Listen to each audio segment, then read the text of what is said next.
কঁকালৰ বিষ দূৰ কৰিবলৈ এই ব্যায়ামটো কৰিব পাৰে।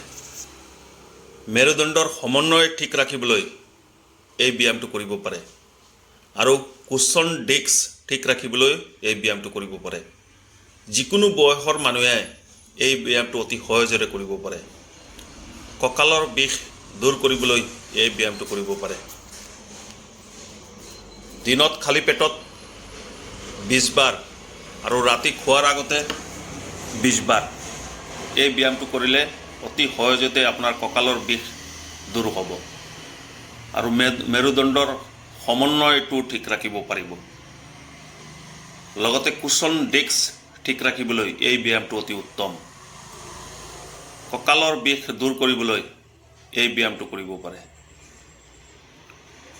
কঁকালৰ বিষ ঠিক ৰাখিবলৈ এই ব্যায়ামটো কৰিব পাৰে। যিকোনো বয়সৰ মানুহে এই ব্যায়ামটো অতি সহজেৰে কৰিব পাৰে। কঁকালৰ বিষ দূৰ কৰিবলৈ এই ব্যায়ামটো অতি উত্তম। মেৰুদণ্ডৰ সমন্বয় ঠিক ৰাখিবলৈ এই ব্যায়ামটো কৰিব পাৰে। লগতে কুচন ডিস্ক ঠিক ৰাখিবলৈ এই ব্যায়ামটো কৰিব পাৰে। ধন্যবাদ।